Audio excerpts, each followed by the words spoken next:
Dream Tower Media presents The Literary Wonder and Adventure Show, hosted by Robert Zoltan, with Edgar the Raven. Howdy do.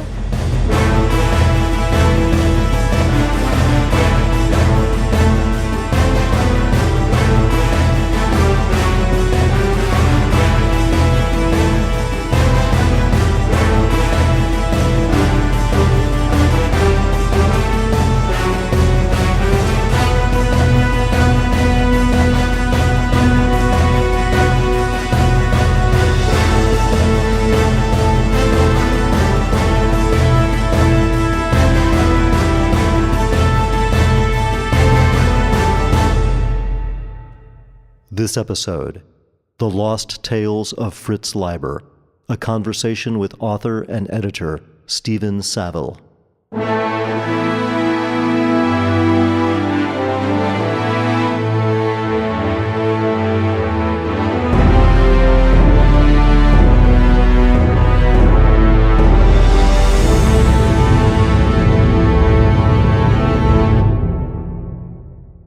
Hello, folks. Welcome to Literary Wonder and Adventure Show.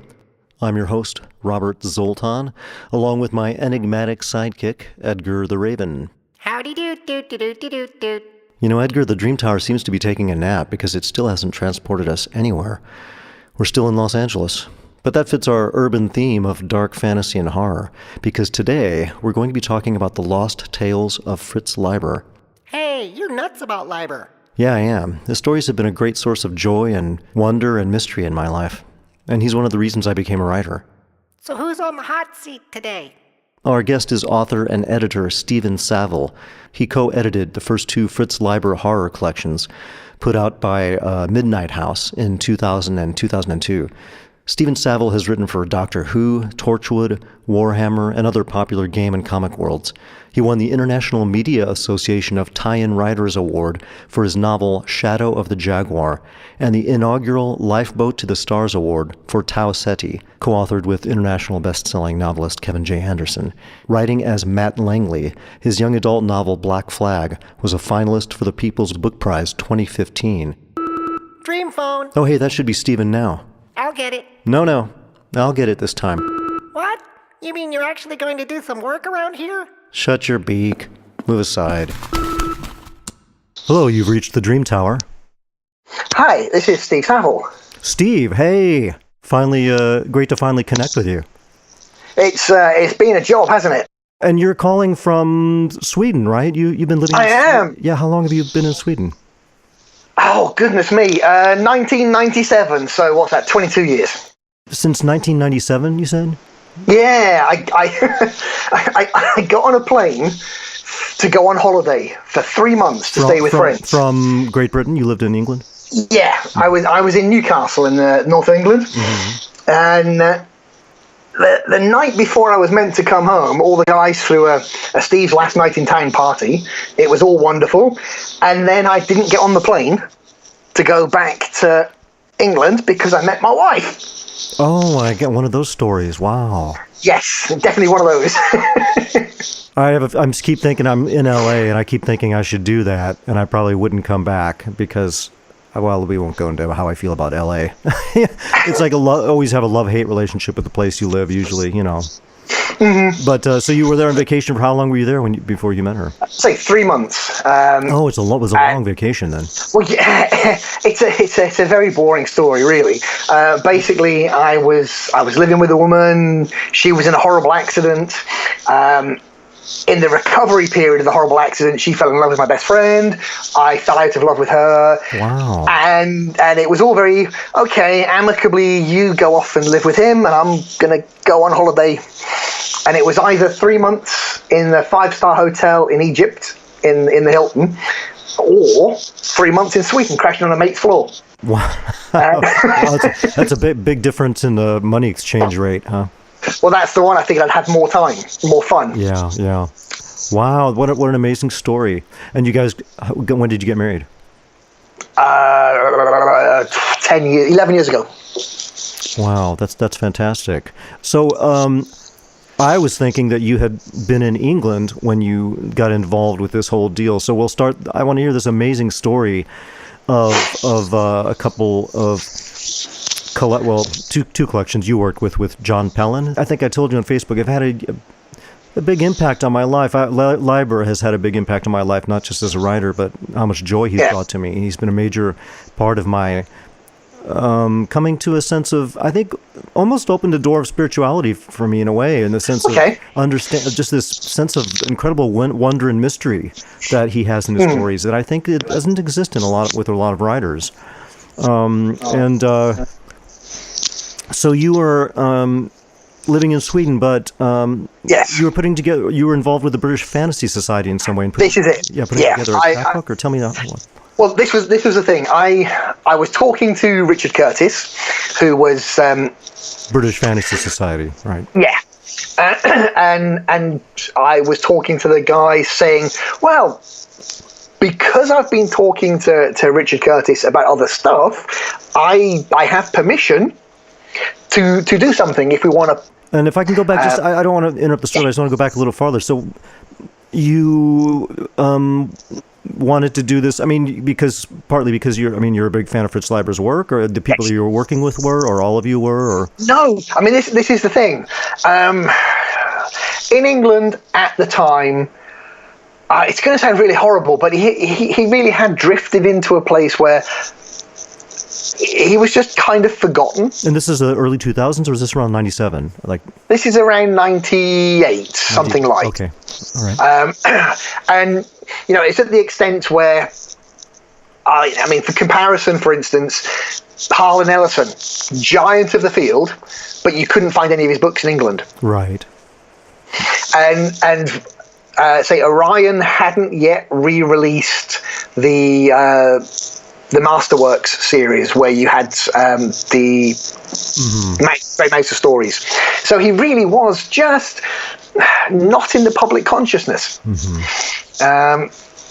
So it was one of those ones where it struck me, because I'd been talking to the agent of record and been really cheeky and just said, kind of, how much would it cost me? And he'd said very generously, well, no. If you want to do it because it's it's the society, it's a good cause, you'll make a nice book, let's make it happen. So then So then I started talking to the society and really planning to do something, and it was only going to be 6 stories long. What happened was Richard just mentioned in passing that all of Fritz's papers had been donated to the University of Houston. And that set me thinking, oh, okay, I wonder what I can find in his papers, because if he's anything like me, there are millions of short story starts and ideas and nonsenses that never came out or happened.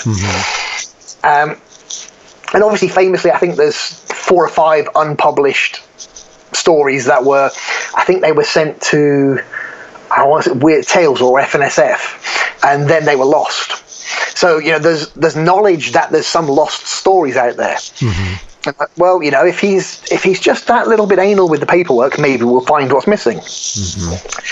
So, and this must be, I think at this stage, probably it's about 97, 98. So we're still kind of birth of the internet here. And I remember Googling the university library.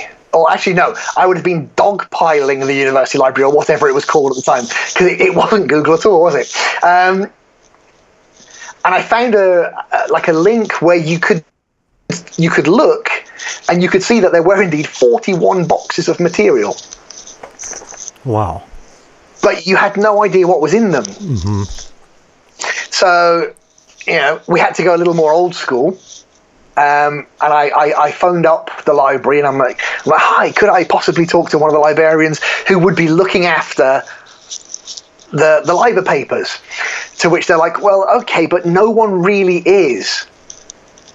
We've got all these boxes, nothing's been catalogued, there's all sorts of strange stuff, there's photographs, there's royalty statements, you name it. We don't really know what's in there. Right. So So there's lots of potentially very strange things that they had no idea what was in these boxes. And I say 41 boxes. It's not a small amount. These are big storage boxes. So excited, I'm like, could I possibly, get somebody to go in and look through stuff? And they're like, no. You're welcome to come to Houston and dig. Mm-hmm. And I'm like, okay. Well, can you give me an idea?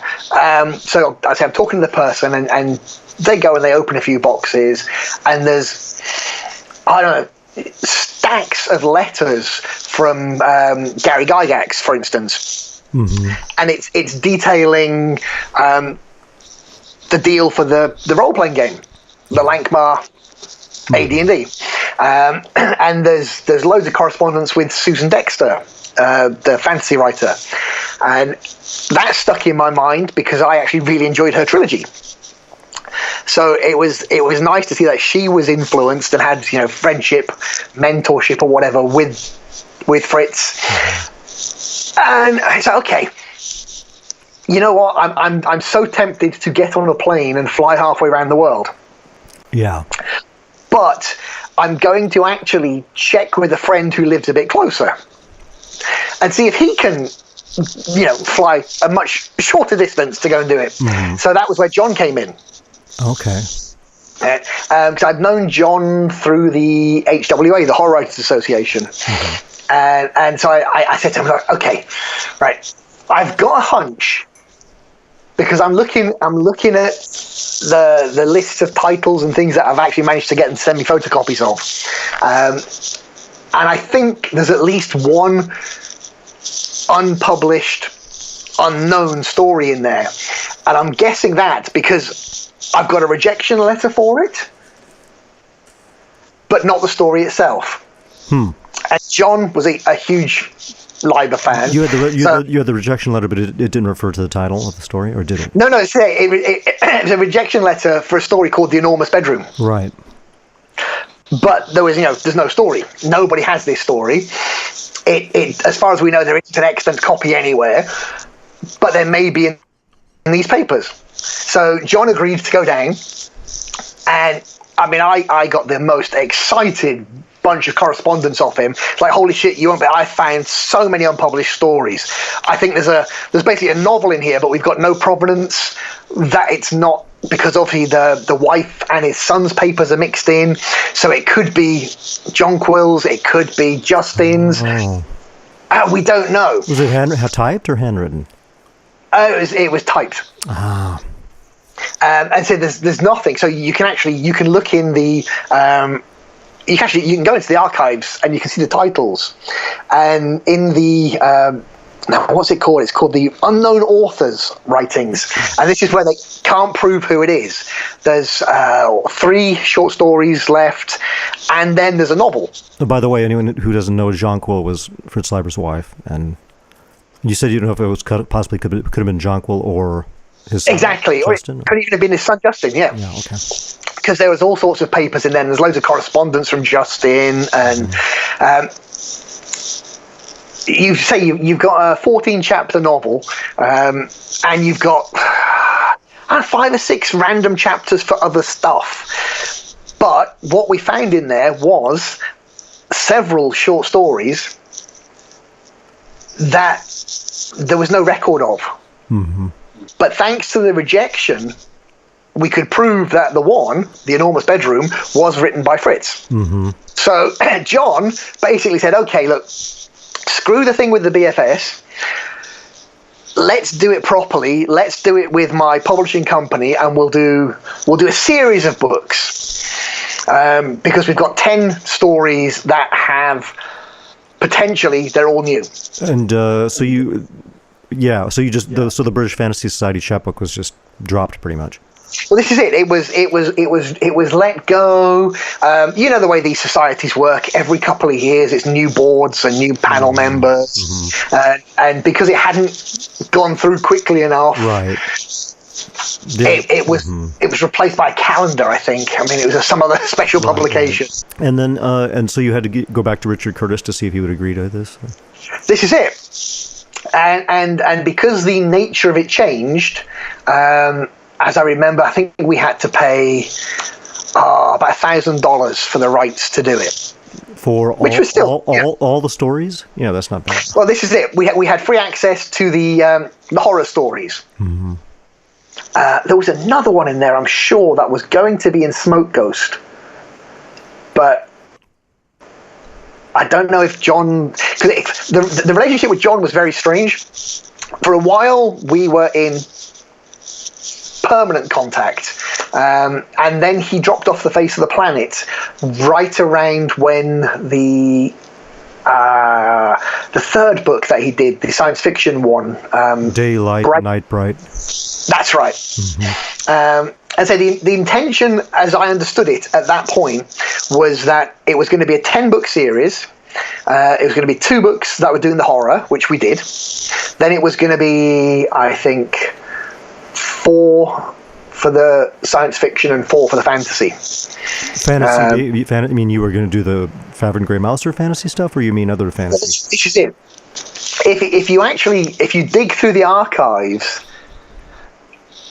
and you look under the fantasy writing, you will see there's an awful lot of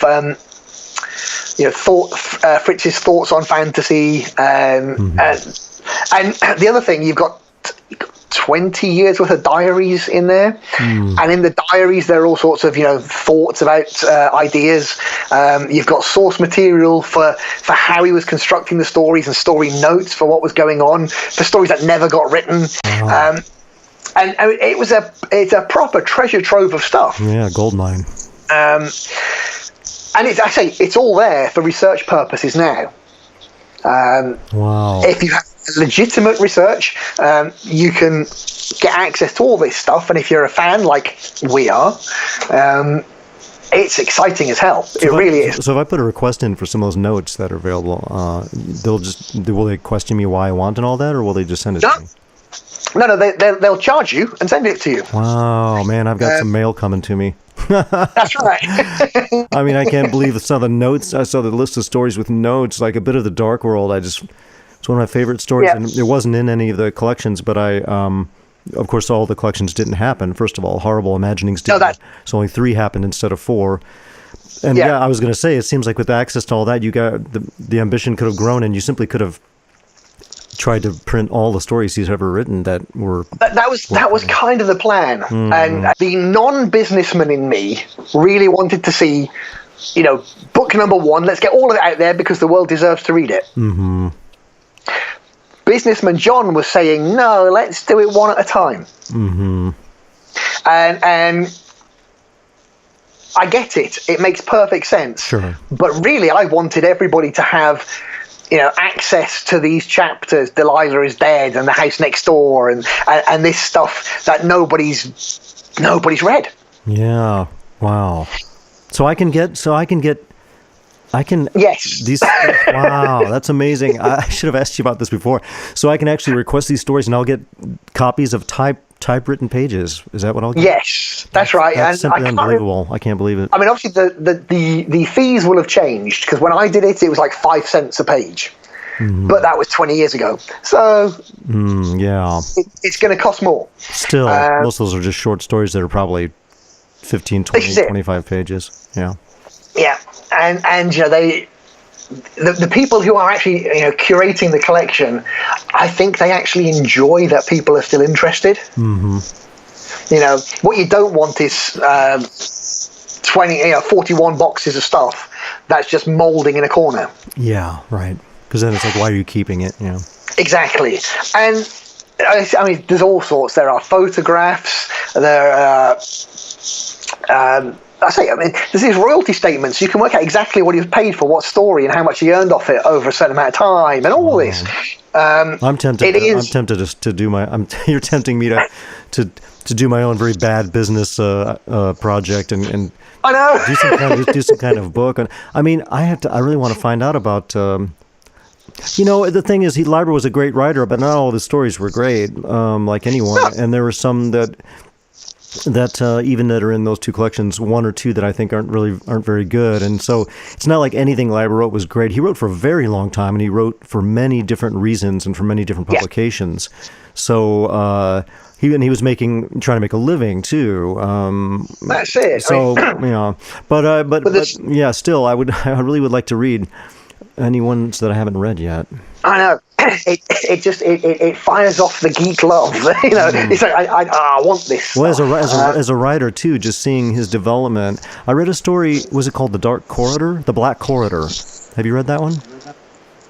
I'm gonna say yes. Yeah, because it's just about a guy. It's almost like a science fiction thing. He's crawling through this corridor, and it's almost like these little mind traps he's having to figure out. Yeah, I know the one. Yeah, it's like I heard that was online as a public domain. I was like, I've never read this, so I read that, and it was pretty good.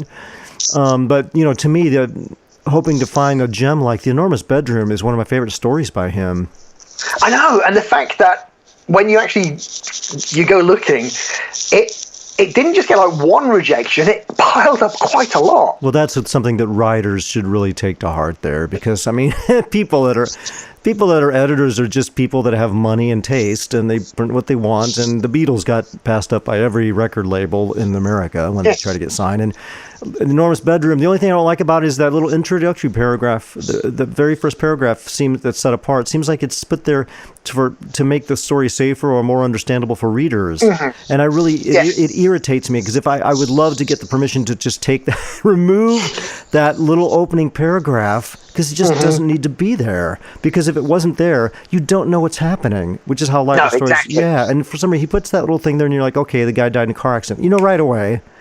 And I just don't know why he did that, and it just seems strange. But this is also the thing where because I never saw the typewritten pages. Only John got those because he went and collected them. Mm-hmm. But potentially that could even be a mistake. Story notes. Yeah, I know. I wonder. It really seems out of place. It seems unlike Leiber too, to write a little introductory paragraph explaining what's happened and what's about to happen. I mean, if you think about Damnation Morning, right, where it's just the guy's wakes up in the hotel room drunk, and he doesn't know where he's been or what's happened. There's a dead body or something.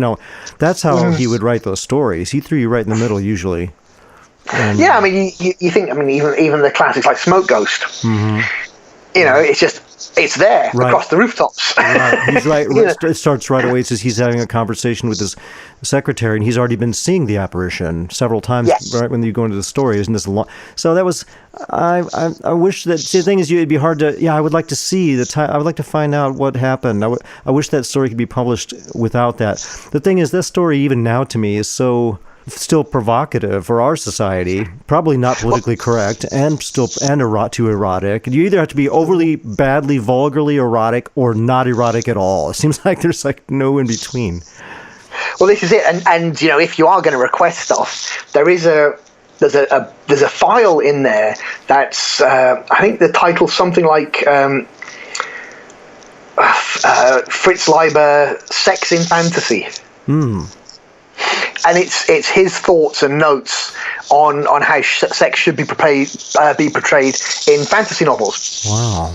Well, he definitely. Thank God he put a lot in there, because it was missing from almost every other single writer.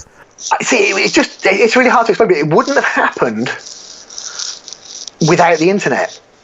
Right. And it was just at that birth of things exploding, and the idea of chat rooms, because I'd met John through a horror chat room with the Horror Writers Association, and we had a lot in common in our love of old books and all of this.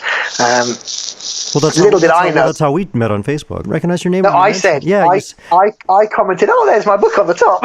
Yeah, and I was like, "What are you talking about?" I took a picture of the. I don't know why I took a picture of those books, because I have the honor of having a copy of Black Gondolier, Smoke Ghost, Night Light Bright, and Horrible Imaginings. You were involved in the first two, the Black Gondolier and others. The Black Gondolier and Other Stories was the first one, and Smoke Ghost and Other Apparitions the second. But there were only 460 copies printed, 450 available to the public. And I have a copy of each one, copy 109 on Black Gondolier. And it's just been, it was amazing at the time. I was always a Leiber fan, but when they came out, I just saw that. I was just amazed, and I snatched it up right away, and I was really glad because I don't know where they are now. There's only there's 450 copies around somewhere, or maybe. This is it, and it always made me smile because that book got me my favourite blurb from Locus. The Writers magazine. They reviewed it, and all it said at the bottom was, "Thank God for people like Steve Savile." Oh, nice! I should have that on every book I ever write. Yes, just put that on the front of every book you release, no matter what if it's fiction, whatever. Yeah, I've seen a few come out. There was a collection that was quite good. It had a fair amount of the best stories. I always want to put out my own version, though, of historic fantasy. I call it dark fantasy because now horror seems to have moved into something else. And it was ridiculous. I was in a Burbank horror bookstore.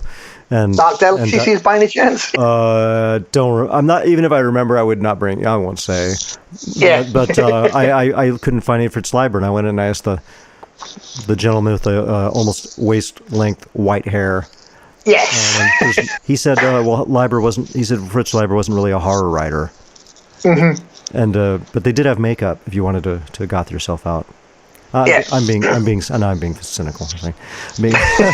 But it was just it was one of those things where there's nothing to even respond to such a ridiculous statement. So I'll let my little negative story go into something positive. Just for example, Smoke Ghost itself, I just reread it this morning because we were going to talk, and despite little things in its structure and language that make it seem like it was written in around the time it was written, which is probably late 30s. It was published in 1941. Mm-hmm. It's astonishing to read that story. I mean, you read that story, and here's someone writing about a supernatural entity that you don't know if it is either in the mind or in the inner mind or the external, or it's the inner mind externalized, and it's the manifestation of the negative psychic neurosis and energy of the city, not only manifested into some kind of like paranormal entity, but further, that spirit possesses someone and turns them into this bizarre human puppet. I mean, it is just, and then demands to be worshipped as a god. I mean, 1941. That's you tell someone something like that, and they're like, "Oh, that sounds pretty interesting." It almost reminds me, it's like it still would be interesting now, and yet so much of everything that's written is based on what he wrote, those stories he wrote that were just incredibly innovative. Oh, I mean, I can cheerfully own up to the fact that Black Gondolier, as a story, has influenced at least two. When I did Torchwood, I took a very similar concept and put it into the Torchwood universe. Did you write for the show? I wrote for the radio. Wow, that's neat. Yeah, I was a fan of the show. I didn't hear the radio. I did. It was like a 3-hour radio thing. Oh, neat. And then I did a bunch of other stuff for them, all official. Did they do it when the show was canceled, or did they do it during the show when the show was at its height? It was during the show. It was between season 1 and season 2. Oh, neat. That's really cool. I'll have to listen to that. But the concept, the idea that the oil is down there and it is older than us, and it is sentient and it is biding its time, and it's just waiting until we're totally dependent upon it before it makes its move. Yeah, really fantastic ideas that were so. I mean, I've tried. I mean, if there's anything that he's inspired me to, is to push the imagination of to not use a staid, trite idea, and the only way to do that is to be well read and to be well lived. You have to live life and experience strange fun. Some of the stuff that's in my stories, and I'll be releasing 2 collections. One of a kind of a dark fantasy and horror stuff, and modern fantasy, and the other one kind of a retro feel of science fiction stuff. And many of the things in those stories come directly from strange phenomena that I've experienced, and then the rest of it comes from a wide reading of like what I realized I had one of the reasons I love Fritz Leiber's work was because you realize that if you love someone's work, then you look back at their sources, and then you realize that they have the same interests as you. So I have a great interest in Jung and the idea of the collective unconscious and archetypes, and I'm a huge Joseph Campbell fan. I've read a huge amount of Joseph Campbell, the mythologist.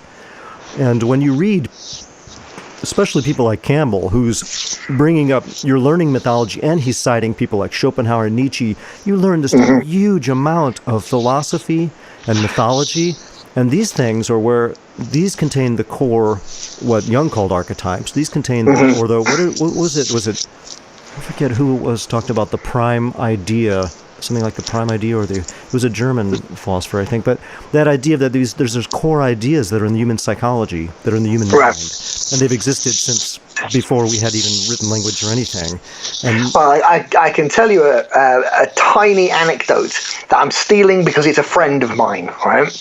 But when he was young, he's a writer. He's done a couple of books. So when he was like 6 or 7, his family would always go away to the coast for the summer vacation. And there was a sweet old guy who lived in the next beach hut down.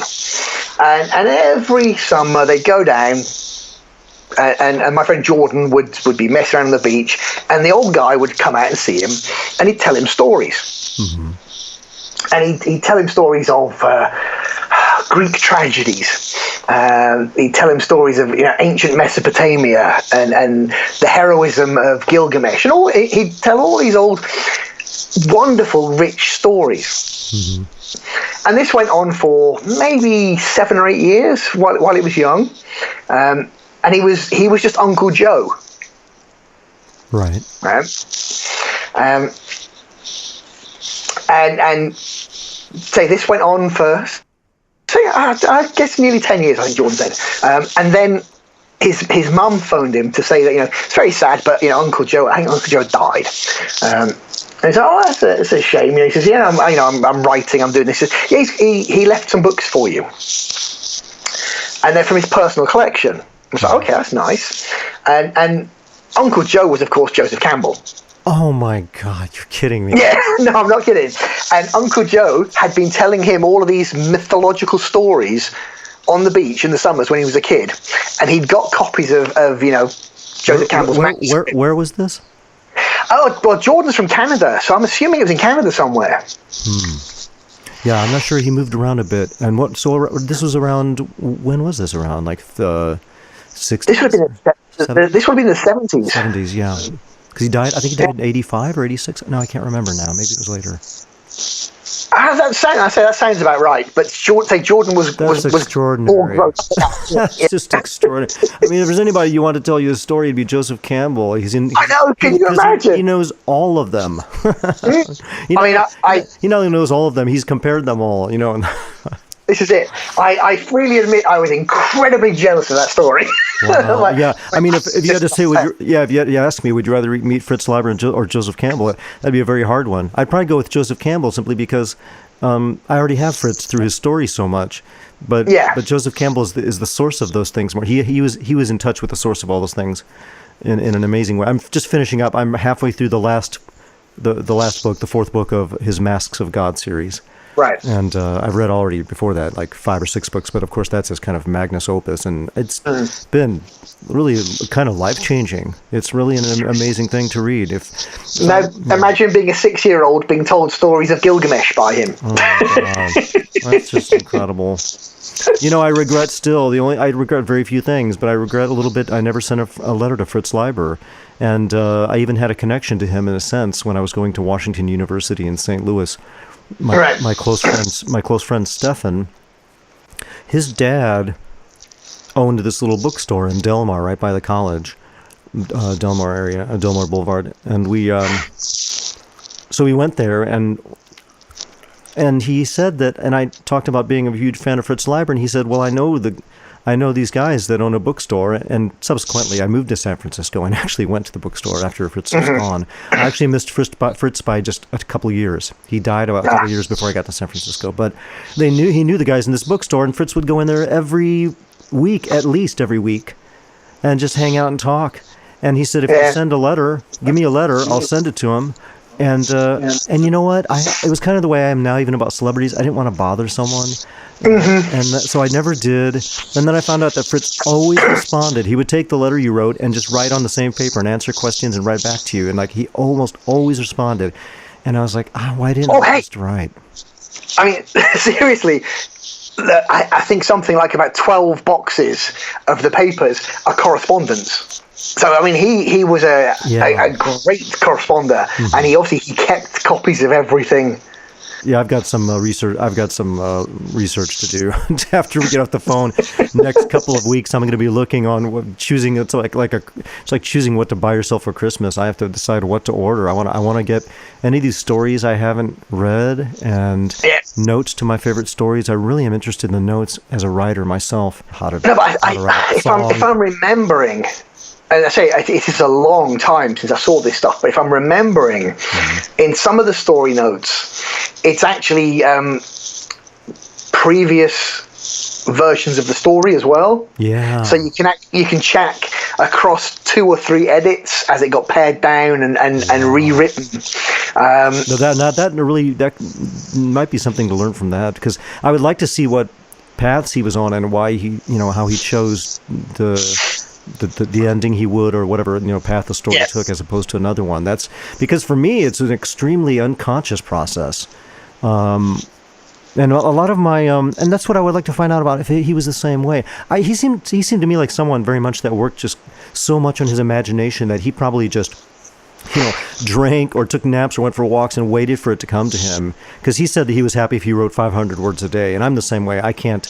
I'm not one of those people that'll sit down from 9 to 5 and write. If I did, 3/4 of it would be crap. So I just, for me, I wait. A story has a gestation period to me, and I may know the ending, but I may not have the middle, or I may be stuck. And what will take me forward is not, I don't sit there and think about the story, try to think of a solution. It won't come, and I just let it go. And maybe that'll come to me, but maybe it won't. What might come to me is just a joke. Especially with my the Darien and Blue stories, they're sword and sorcery, but that or the Quill novels that are going to be coming out. So they're more comedic, and they're like kind of they're set in the same world. But Quill is kind of a bumbling, like just competent enough adventure, and what will take me forward is just some joke between him and his monkey doll Chaba. Just really hilarious situation. It may have nothing to do with the plot, whatever you want to call it, plot, story. Yeah. But that will drive me, and then I'll be like, and that'll drive me forward. That energy will drive me forward to that joke, and it'll set the story on a path maybe that I wouldn't have taken just because I wanted to make that joke. I've got a joke to tell you. That's right. Seriously, I mean, that's what to me to hang a story on. The best thing to hang a story on is a brilliant humor, an exciting scene, a beautiful scene, some beautiful language. I just want to describe some trees, so you decide you have them go to a forest. Those are all, to me, the reason to write. And that's it's fine if people want to write that way, but this idea of mechanically churning out the plot, and a mystery writer might have to do that, but otherwise I just feel like that kind of story does not give you, you're trying to control it too much, and it doesn't, it's just my opinion, you're trying to control it too much. It doesn't give you the expansive imagination of a story, as a lot of Leiber stories did, which come from either the collective unconscious, or your own deeper self, or your subconscious, or the muse, whatever you want to call it. But it's not the rational waking brain anymore. That's when it starts to become very interesting.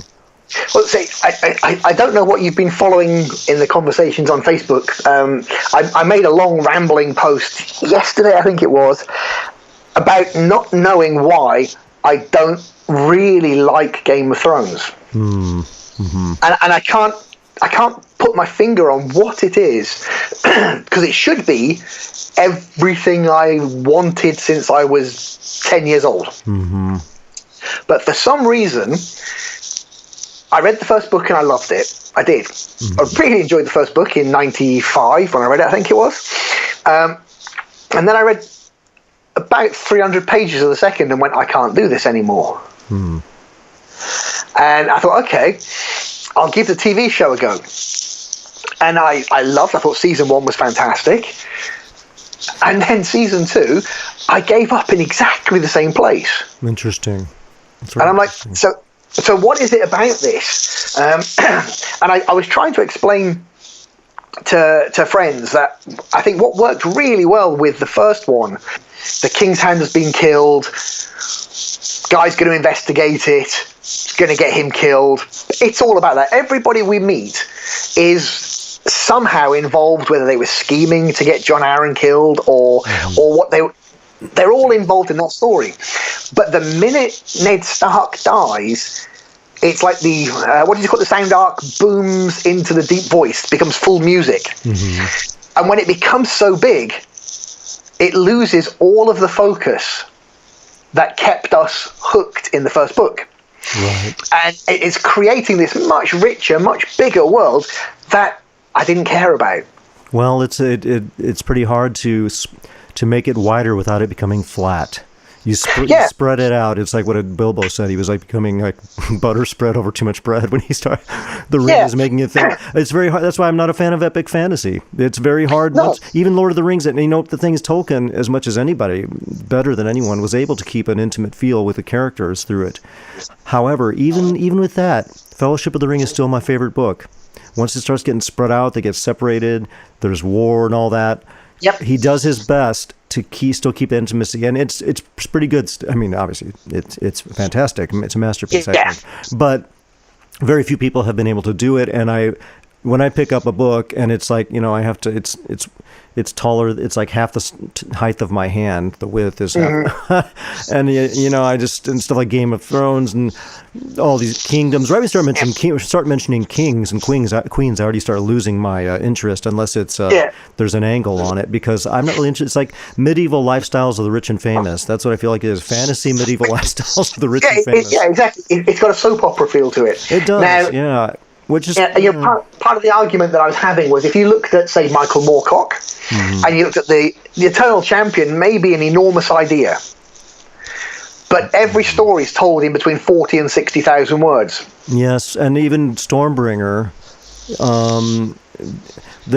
How many good sword and sorcery novels are there? I'm still planning on whether or not I want to even try to write one, because that whole form. There's so many things to decry. I don't want to be negative, but I think Howard Andrew Jones and I talked about this. The loss of the short story. I mean, it's almost like ordering a what do you call it? Like supersizing your meal. Just because something is 600, 800, 1,000 pages doesn't mean it's better than something that's 30 pages. It's a completely different form. You can do things in a novel that you can't do things in a short story, and there's things in a short story you can't do in a novel. And I think the short story form is a much better form for most fantasy and horror, and especially for sword and sorcery and that kind of adventure fantasy, to maintain and to do the pacing, to maintain the energy, and you can't maintain that energy all the time, or else it becomes boring. So how to create that pacing correctly is very difficult. It's only been done 3 or 4 times, in my opinion. And now this is where I hate myself, because I'm forgetting who it was. But in the papers, there are letters. I want to say De Camp, but I'm probably picking the wrong writer. And Fritz is writing the Grey Mouser stories, and he's sending the stories to this other writer, and the other writer's doing his own stories and sending them back. And you can see in some of the letters Fritz saying things like, I'm not sure where our guys are going to go next. I've got an idea. I thought I was going to do this, but I've gone and done that instead. And he's talking about, like the Knight and Knave of Swords and these other stories. And there's one letter, and I'm sure it's something along the lines of, I think they're done. I don't think there's another story in them. And then, 4 months later, excitedly, there's another letter, and there's another story. And you can see it's a very tight focus again. It's the two people in a big world, and he's traveling a journey to different places to show us bits of the world, but always just with these two. And that's a bit like how Moorcock does it with Elric and Moonglum. We go across the universe, the multiverse, but we keep this familiar, rather than having 12 novels inside one book with 60 different characters. It's confusing. It's not only confusing, but some of the mystery is gone. It's the limited point of view that creates a sense of that camaraderie and that comforting togetherness and the friendship, and also retains the mystery. Because once, as I mean, I think, but I write thrillers as well as fantasy and stuff. And with my first thriller, I actually we're told time and again, you have to specialize. You can't be all things to all. But it's gotten more, and that's gotten it's gotten more like that. Yeah. Now, obviously, I mean, I don't adhere to that at all. I think I can write whatever story I want to write. Neither do I. I don't care. Yeah. Yeah, and as long as I'm excited about it. But part of that, I guess, is if I do a potted history of who I am and what I've done, my first sales are the strangest things you can imagine. I think the first 7 or 8 stories were to porn mags in England. Oh, I was just gonna. It's funny because my first sale was a series I'm revising and going to re-release, which is the erotic adventures of Jack and Dora. But it's not. I think not a problem with it, but this is what we're talking about right now is genres and it's really a commercial thing, a marketing thing. That's all it is. Well, this is it. Yeah. So I went from that. So I think it was 8 porn mags. I went from that, and I did 2 pre-teen romances. What a jump! I know. I mean, you couldn't get a bigger switch. But it just so happened I met a writer who he was working with a company that was bought out by Dawn and Kindersley in the UK, and they were doing a horror line, and he's like, "I'll get you in, no problem. You're a great young writer. I'll sort it out." So I started talking to the editor, and it's like, fantastic. Unfortunately, we bought the last ones, but we are launching this preteen romance. Do you think you can do it? Even at that day, going back to when I was like 22, 23 years old, I had the mantra of all hack writers everywhere, which is I can do that. I can do anything. I can do that, yeah. So I agreed, I can do that. And the first thing I did was I went home, said to the girlfriend, like, holy shit, I need help. Got all of her friends, and we went out for a night to the pub, where I grilled them on what they thought was really sexy when they were 12. Oh man, that's funny. Yeah, probably best not to talk to 12-year-olds about it. That they might be exactly. misunderstood. Yeah. What do you find sexy? 12-year-old. That's right. Yeah, we'll not do that. Next thing you know, the policeman, or what do you call him, Pop. Yeah. But then they phoned me up and they said, "Steve, we've got a job for you, but we can't tell you what it is." And I'm like, "Okay, do I want to do it?" And they're like, "Yeah, I think you probably want to do it." I'm like, "Well, can you give me a clue?" He says, "Well, okay, there are 2 things, and we don't know which one we want you to do yet, but do you like space?" And I'm like, "Well, I did when I was a kid." And they're like, "Great." And the other one is, "Do you like dinosaurs?" And I'm like, again? When I was about 7, they were so cool. Now I'm like 25, not so cool. Yeah. So can you tell me what it is? No, can't tell you. I'm like, okay. We can only tell you when you've signed the contract, because then you're bound on the non-disclosure. And it's like, okay, what the hell is going to be big enough that they can't tell me what it is, but I'm going to want to do it? And it has space and dinosaurs in it. It has space and dinosaurs. I'm like, okay, I don't really know, but what the hell? I need to get paid. I don't want to have a normal job. I'll do it. So they faxed me the contract through, and I signed it and faxed it back. And my editor phoned and says, "Great, you're writing the kids' adaptation of Return of the Jedi." Oh my God! Wow. I'm like, holy shit! that's the first one, yeah. And so what's the second one? I said, well, as soon as you're done with that, we want you to do the kids' adaptation of Jurassic Park. Oh, I see. Gotcha. I'm like, holy cow! So my first 2 published books are kids' versions of Jurassic Park and Return of the Jedi. Wow. Did you enjoy writing those, or were those difficult? Jedi was a pain in the ass. Yeah.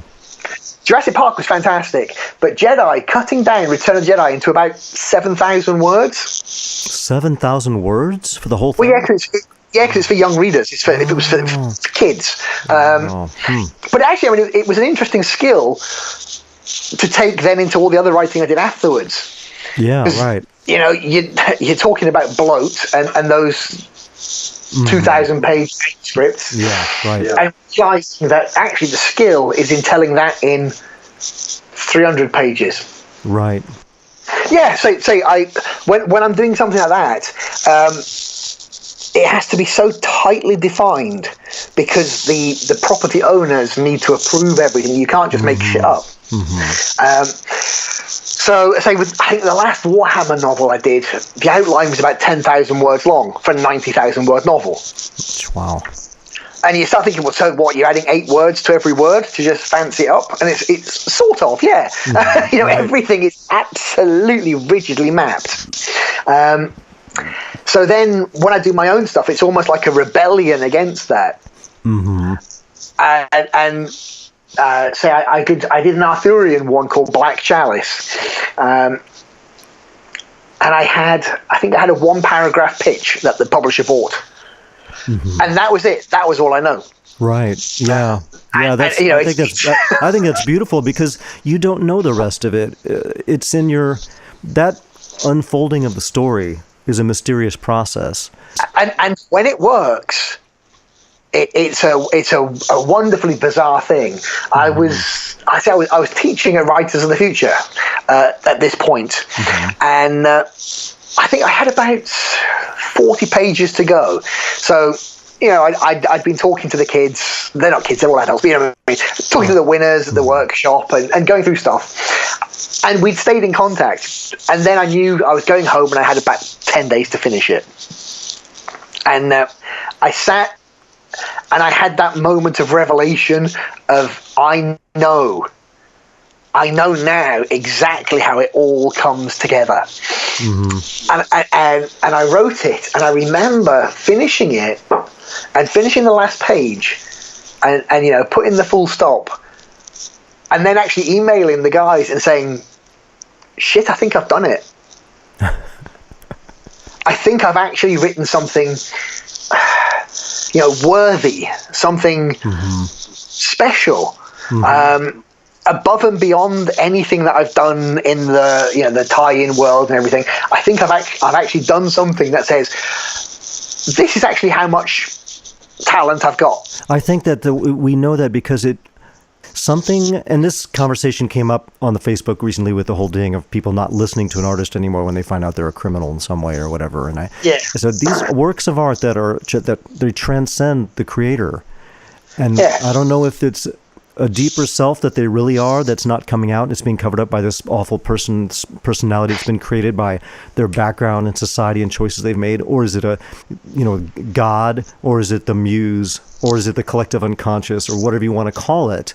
Every artist who's really an artist knows that you reach a point in your work where you get that feeling, and I do when I write songs sometimes, and it'll happen sometimes when I'm writing it, but now when I'm producing it even, I'll struggle with the production. It just takes so much time. And then I'll get 2/3 of the way through the production, or even doing it when I was doing the music for the soundtrack music, the symphonic music for the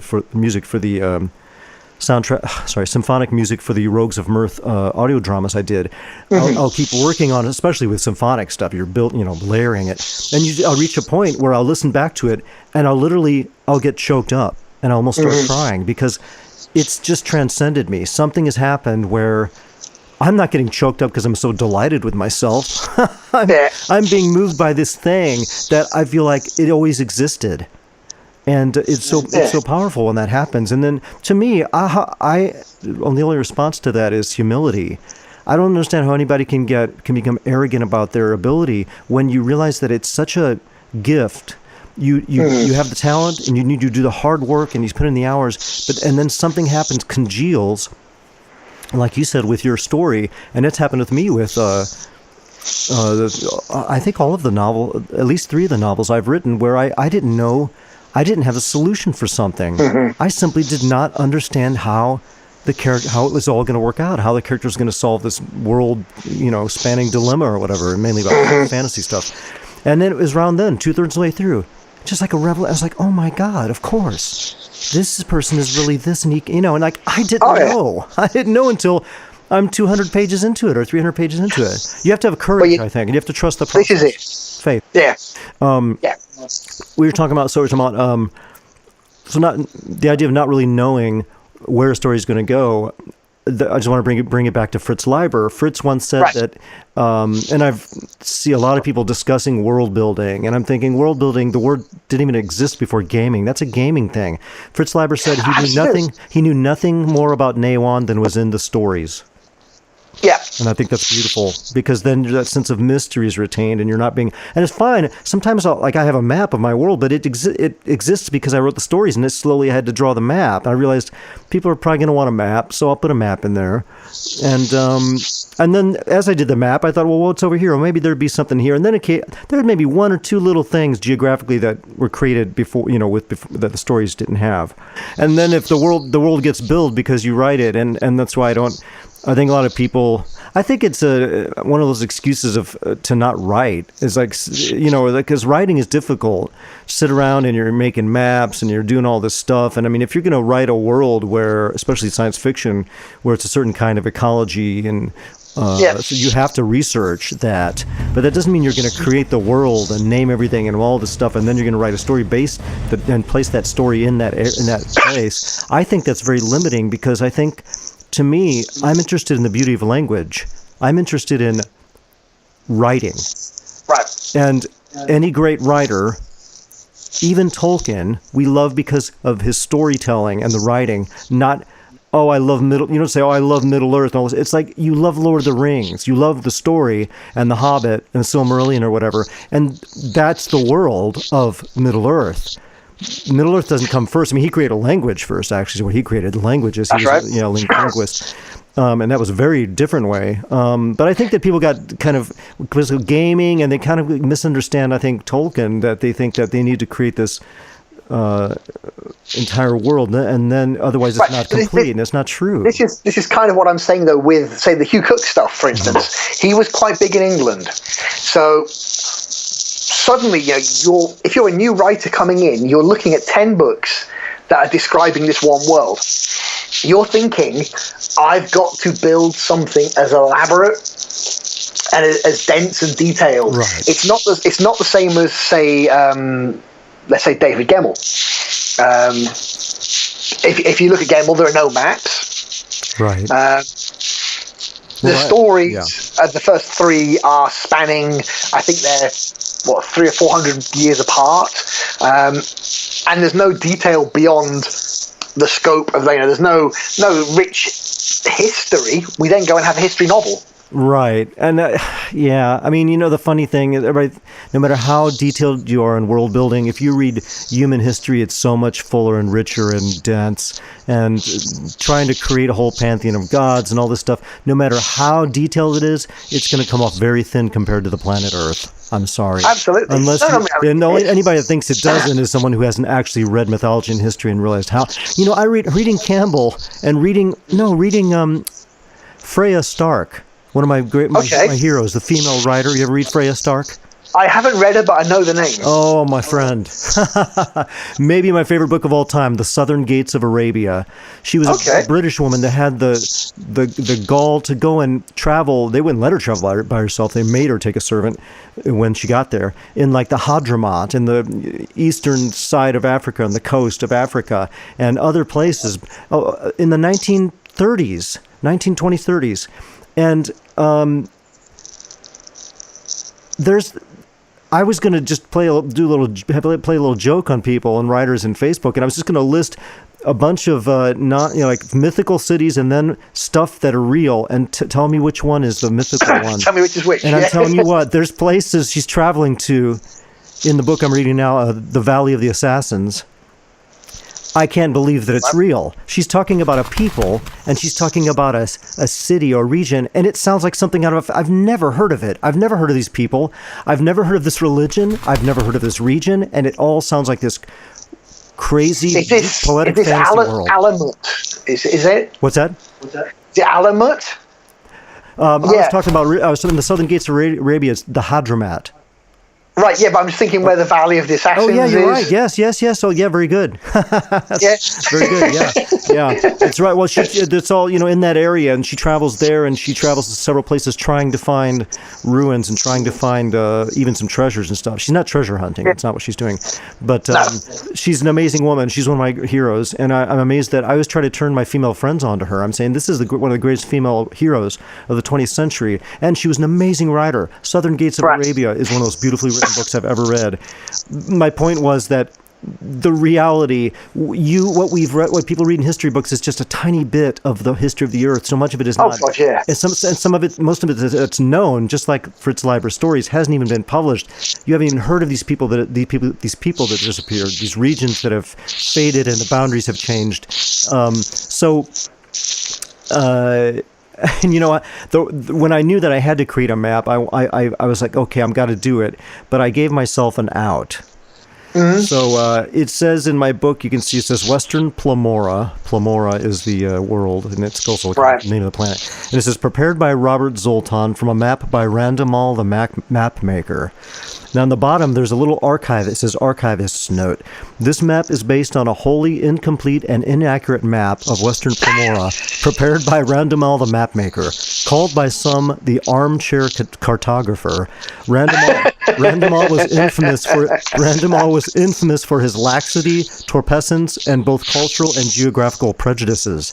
Sadly, his is one of the few surviving maps of Western Plumora from Plumora's, quote, Middle Age. Warning, this map is useful for entertainment purposes only.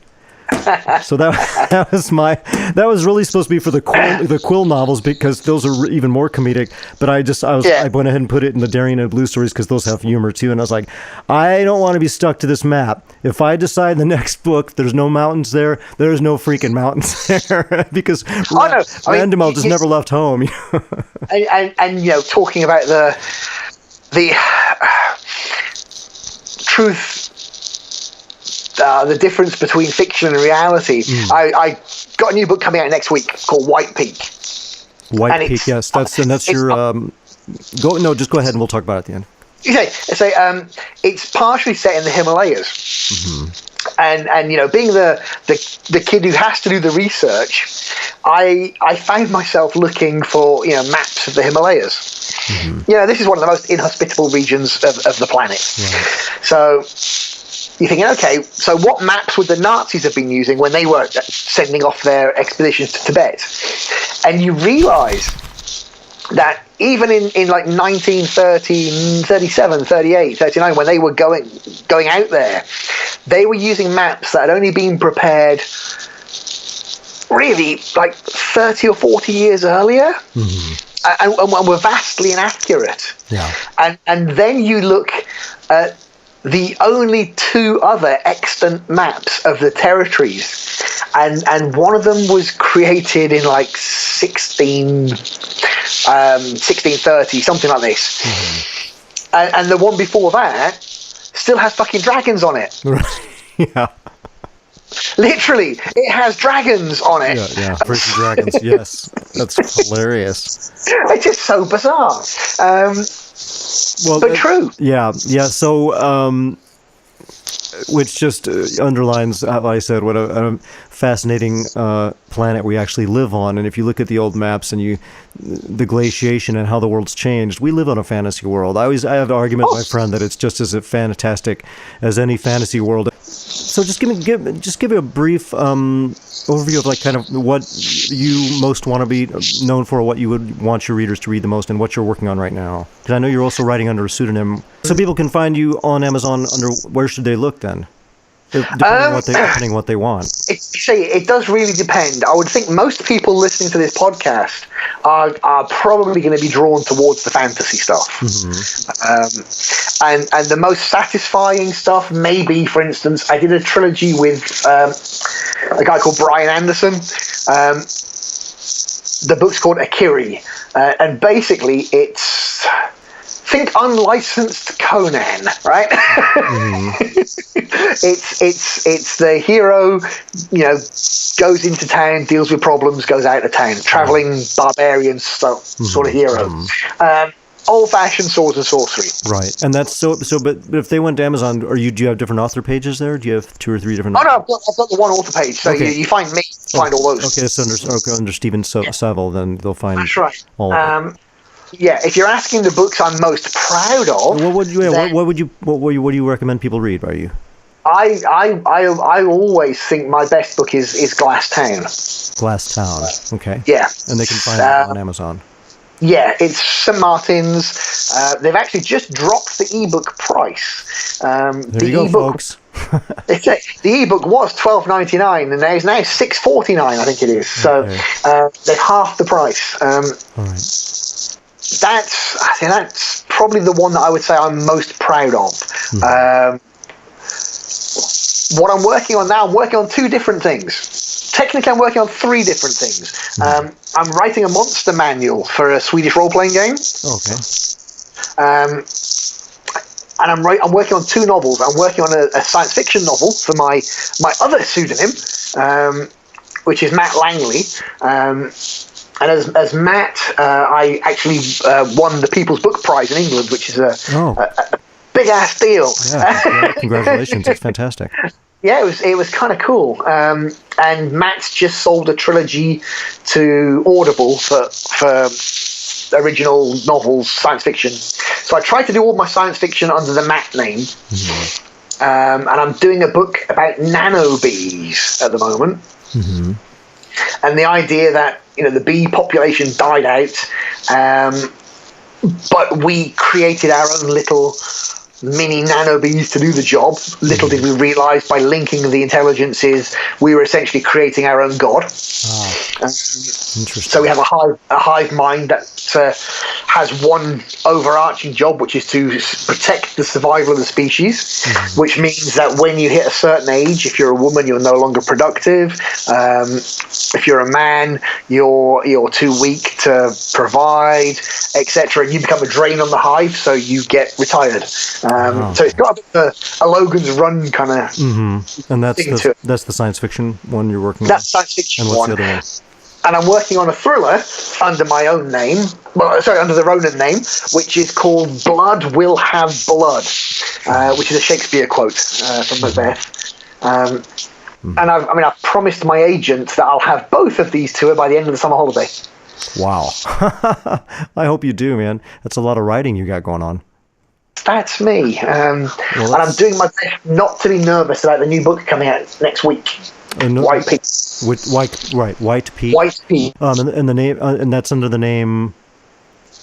Ronan Frost. That's the character from Silver. Ronan Frost. Okay.